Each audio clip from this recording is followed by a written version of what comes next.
Olá, seja bem-vindo a mais um programa Educação em Pauta. No programa de hoje a gente vai discutir um tema importante para você que é da área da educação, para você professor, para os alunos também, que é a avaliação de softwares educacionais. E para conversar comigo sobre este assunto, eu tenho aqui a professora Mara Beatriz Pucci de Matos. Ela é professora de arte, de História da Arte do campus Cidade Alta do IFRN e também leciona outras disciplinas interessantes nessa área no Instituto. Professora, seja bem-vinda ao nosso programa. Muito obrigada. Eu gostaria de agradecer o convite e desejar a todos, agradecer a todos pela audiência. Professora, nós vamos discutir então como esses programas, softwares, eles são usados dentro da sala de aula.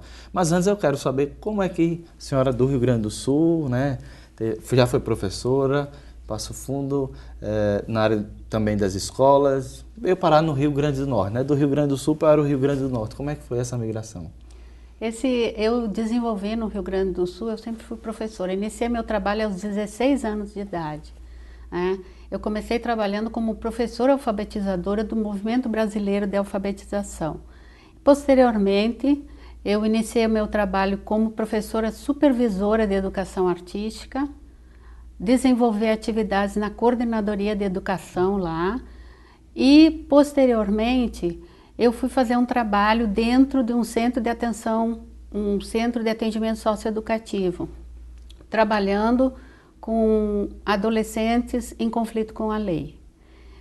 Posteriormente, eu fui tendo uma formação contínua, Fiz uma especialização em arte, teoria e método, fiz mestrado em educação, fui trabalhar na reitoria de graduação da Universidade de Passo Fundo, desenvolvendo um trabalho no setor de apoio pedagógico aos professores e também trabalhei no Centro de Desenvolvimento da Expressão Carlos Baroni, antiga escolinha de arte vinculada à Secretaria Estadual da Cultura. Isso mais ou menos quando? Isso mais ou menos, eu iniciei esse trabalho mais ou menos em 1977, continuei por todo o tempo, já hoje sou aposentada do estado do Rio Grande do Sul, fui trabalhar também na universidade e esse tempo foi mais ou menos por volta de 2004, em que a gente iniciou esse trabalho na universidade. Cerca de 2008 que a senhora chegou no Instituto? Como é que foi esse ingresso? Essa chegada em Natal foi um momento muito difícil. A minha filha, ela perdeu o esposo num acidente de moto, um rapaz muito jovem, e eu precisei dar apoio para minha filha nesse momento que ela estava atravessando um período de muita dificuldade, esse período de luto. Então, eu cheguei em Natal, passado esse momento muito difícil, eu fiz concurso para escolas do município, passei em primeiro lugar, já estava 3 meses depois trabalhando na Escola Mareci, no Paço da Pátria. Posteriormente, eu passei 2 anos trabalhando na Escola Mareci como professora de artes, um trabalho muito difícil, mas um trabalho que desafia qualquer professor que possa passar pela Escola Mareci. Tem um grupo de professores fantásticos, uma equipe de colaboração muito grande e também você é desafiada todos os dias com uma realidade bastante distinta. Esse desafio também parece que faz surgir no professor, talvez ele vai permanecer com aquele mesmo desafio, mas outros, a necessidade de se utilizar uma metodologia diferente. Como é que surgiu essa ideia, professor? Certo. Rubem Alves, ele cita muito bem, ele tem um vídeo em que ele fala da necessidade desse trabalho em equipes multidisciplinares, porque é dentro dessas equipes que a gente vai buscar crença, fé e esses sentimentos todos que fazem com que você ganhe força. São verdadeiras confrarias em que você ganha força para enfrentar os desafios. E os desafios são desafios de sociedades pós-globalizadas, com problemas de violência. Bauman fala muito dessas sociedades líquido-modernas. Então, assim, nós criando essa força, junto com as equipes multidisciplinares, nós somos capazes de vencer na escola qualquer desafio. Interessante você citar o Bauman, né? Quer dizer, a superficialidade das relações entre professor e aluno também, não é, professora? Às vezes Sim. até deixa se esvair essa condição de que dentro da sala de aula a gente está constituindo um laço real de aprendizagem, não é só... Olha, eu vivenciei lá uma experiência, eu como professora de artes, eu vivenciei uma experiência muito interessante no início de um dia letivo, em que nós todos, alunos e professores, nós tivemos que nos colocarmos deitados no chão como uma guerra, né? E Paul Virilio é um autor que fala muito da questão de hoje que nós vivemos um mundo da guerra. Então, nós precisamos rapidamente nos colocar no chão, porque a polícia estava fazendo um trabalho, né? E a escola ficou à mercê. Então, eu quando olhei para o chão e vi as crianças em posição, segurando a cabecinha, protegendo a cabeça, eu pensei, onde eu estou? Né? Essa violência, esse descontrole dos Estados-nações, né? Essa influência desses conglomerados transnacionais, isso reflete no local, ela é global e ela está se refletindo no local também. Então nós não conseguimos muitas vezes pensar numa solução porque é uma espécie de amarra que nós não conseguimos identificar porque nós não passamos por processos reflexivos. Nós não vivenciamos a reflexão e aquilo que Paulo Freire coloca muito bem. Nós precisamos vivenciar essa ação, reflexão e ação novamente. Né? É um ciclo, né? E constante. É um ciclo constante. Eu preciso também avaliar permanentemente o meu trabalho. E muitas coisas que durante o meu trabalho agora de estudo e pesquisa, você nunca tem, sempre as pessoas passam a avaliação como final. Eu penso que a avaliação é o primeiro momento que você faz, porque você avalia tudo que foi feito, aquilo que não foi feito, aquilo que poderá ser feito. Então você faz processo de avaliação continuamente. Né? Nós deveríamos ter processos sistemáticos de avaliação de tudo que é feito na escola, de tudo que poderia também ser feito. E até de formas diferentes também, né? Não só um método de avaliação. Não. Eu acredito que o método, ele está muito ligado à concepção teórico-metodológica. Então, por exemplo, nós temos professores que trabalham hoje, e Mark Prensky fala muito, muito bem, com muita propriedade. Nós temos hoje uma escola que ela é povoada por tecnologias, a realidade também. Esse povoamento de tecnologias não ensinou o professor a modificar a sua concepção teórico-metodológica. Eu não posso trabalhar com uma tecnologia que é cara, que custa muito ao governo manter, dar acesso, né? Fazer, digamos assim, aquela manutenção permanente, disponibilizar formação, se eu não modifico a minha maneira, as minhas concepções teóricas. Então, quando você fala em tecnologia, você primeiro precisa modificar a sua concepção teórico-metodológica. Que inicia desde a formação do professor, né? Que inicia lá na formação do professor. Eu diria assim que as agências formadoras, as instituições de ensino superior, elas precisam repensar a questão da habilitação, da formação dos professores. Em todos os cursos de licenciatura, nós observamos, por exemplo, que na matriz curricular desses cursos, a informática educativa está no 7º semestre. Então você veja, o professor não tem condições de desenvolver um trabalho quando ele chega na escola, um trabalho de conhecimento, de competência, de habilidade. Às vezes não tem liberdade também pelas diretrizes. Não tem liberdade, mas nessas agências formadoras, nessas instituições, a criatividade e as tecnologias, elas deveriam estar transversadas em todas as disciplinas. Eu preciso, por exemplo, entender que um engenheiro, ele precisa dominar a tecnologia e precisa ser criativo. Eu posso ter advogados criativos que dominem tecnologia. Então, em todos os currículos dos cursos sejam eles cursos na área de formação de professores ou não, deveria estar transversada criatividade para que nós possamos desenvolver pessoas criativas, pessoas com capacidade de inovação contextualizada e que nós possamos também desenvolver conhecimentos, habilidades e competências na área tecnológica. Professora, a senhora falou dessa questão das TICs, né? Do TIC Sim. também, as tecnologias de informação e comunicação. Ou seja, o seu trabalho, a tese que está ainda para os portugueses, doutoramento, né? No Brasil, doutorado, tem um título, Avaliação de Software Educacional nas Escolas Municipais de Natal, Brasil, Concepção e Desenvolvimento de Instrumentos para Certificação e Qualidade. A primeira coisa importante dizer, dentro deste processo de sala de aula, realmente, trazendo mais para a sua pesquisa, a gente pode abrir também um pouco mais. Qual é a realidade do uso dessas tecnologias na sala de aula? A gente, me parece, e me corrija se é o senso comum, parece que, como a senhora vinha falando, a arte e a tecnologia ela é utilizada como, quem sabe, um extra, né? Você dá todo o conteúdo e quando acha que alguma coisa pode ser dado pela arte, por um filme ou trazido pelo computador, você termina usando, né? Como é que funciona isso? De fato, é usado?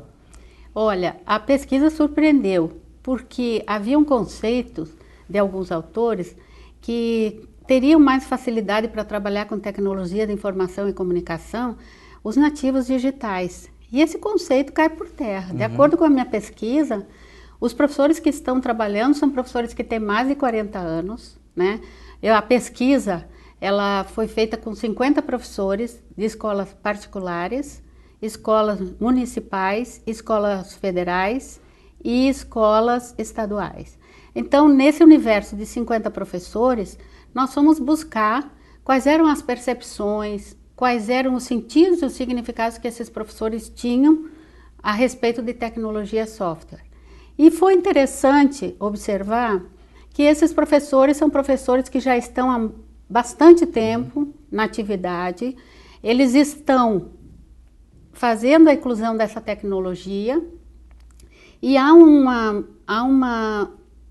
presença muito forte dessa consciência de que a tecnologia é uma ferramenta educativa, assim como também ela é uma ferramenta de lazer dentro da escola.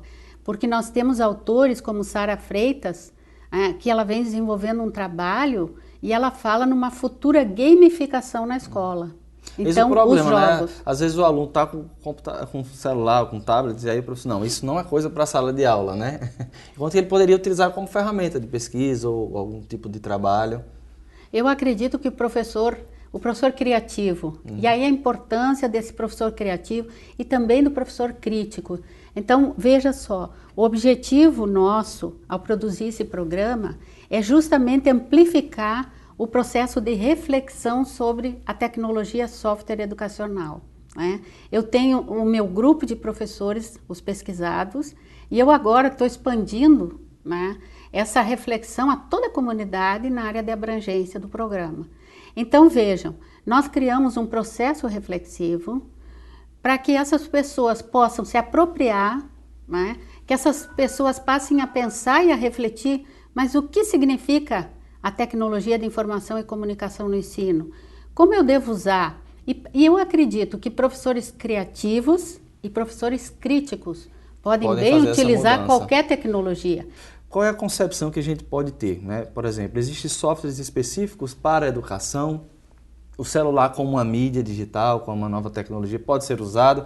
Com essa concepção de softwares educacionais pode ser elucidada e traduzida para a gente?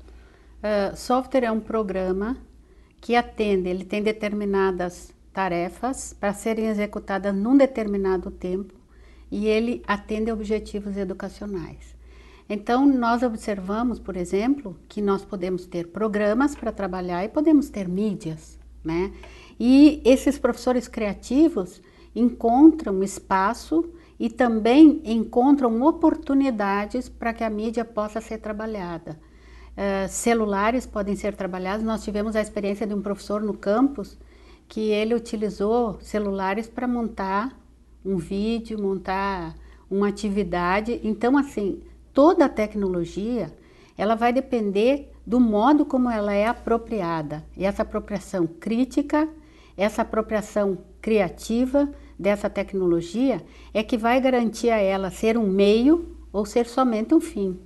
Entendi. Quais pressupostos a gente poderia ter para esse uso das novas tecnologias em sala de aula, né? O que o professor pode ou deve pensar para começar a utilizar, aqueles que ainda não lançam mão dessa tecnologia? É preciso que o professor modifique um pouco esse padrão muito tradicional de pensar que ensino, que educação é transmissão de conhecimento. Deve haver uma mudança. Não se transmite mais conhecimento para um sujeito passivo. Nós construímos conhecimento. O professor muda esse papel do professor e do aluno. Com as tecnologias, nós temos a possibilidade de o aluno interagir, de o aluno decidir no seu espaço aquilo que ele vai aprender. Porque a informação, ela está em todos os lugares. A informação está numa biblioteca, numa rede, numa base de pesquisa, na internet. Então, nós temos informação que é externa e ela está em todo lugar. Agora, conhecimento a gente constrói. Como é que a gente constrói conhecimento? Nós vamos buscar as teorias de Piaget, de Vygotsky, e nós vamos ver que a construção do conhecimento, ela se dá através de uma interação dialógica entre professor e aluno, no ambiente da sala de aula ou fora dele, né? E essa interação, ela vai permitir que você faça apropriação de conhecimentos que são significativos. Então, alguns conhecimentos, eles já são avelhantados. Então, esses conhecimentos, eles vão ser conhecimentos que já não têm significado nenhum para o aluno. Então, o aluno vai buscar outros conhecimentos que possam suprir as suas necessidades e ele vai ter um papel ativo. O professor será um mediador, o professor vai construir situações de aprendizagem conjuntamente com o aluno, permanecer num processo interativo e permitir que o aluno descubra os seus caminhos, navegue com maior liberdade, inclusive que ele proponha até desafios, proponha outras formas de construir que de repente não foram formas planejadas pelo professor. Professora, queria saber um pouco da sua pesquisa a partir desse universo. Como é que funcionam esses ambientes de aprendizagem onde a gente não tem uma infraestrutura, né? A gente sabe que nem todas as escolas têm a oportunidade de ter internet, de ter computadores, e as que têm são um número muito limitado. Como é que funciona esse déficit para o uso de softwares educacionais, por exemplo? Na pesquisa, muitos professores identificaram e até eles expressaram, né, a sua sensibilidade, a sua maneira de perceber. Eles disseram que havia um descaso com as coisas da escola.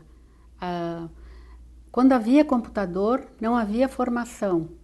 E muitas vezes o computador disponível era um número muito insuficiente. Por exemplo, no caso de uma escola de ensino médio, havia 19 computadores, apenas 9 máquinas estavam funcionando. A questão da manutenção também, né? A questão da manutenção, a questão da conservação. E aí eu fui junto e fui buscar, fazer uma visita para a equipe de manutenção. E a equipe de manutenção disse, não, isso é um problema da burocracia, né? Porque quando é solicitado, em 15 dias no máximo, a gente faz a visita à escola e faz o reparo.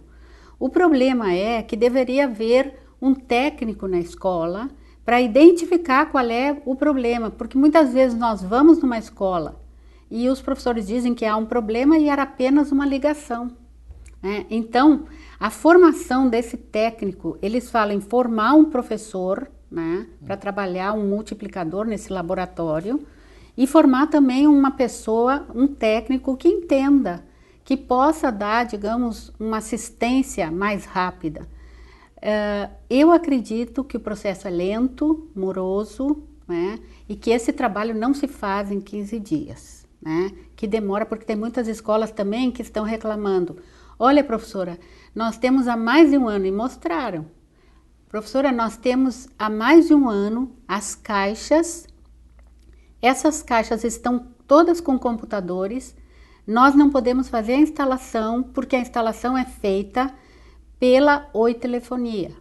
A Oi Telefonia tem um convênio com o governo federal e a Anatel, e ela é responsável por fazer essa ligação, né, na escola. Inclusive o decreto 6.300 que estabelece o Proinfo, diz que pretende universalizar até 2005 essa parceria com a Oi e o governo federal, onde todas as universidades, todas as escolas de ensino médio e fundamental rurais e também nas demais urbanas serão interligadas à internet. Como é que a senhora vê essa realidade?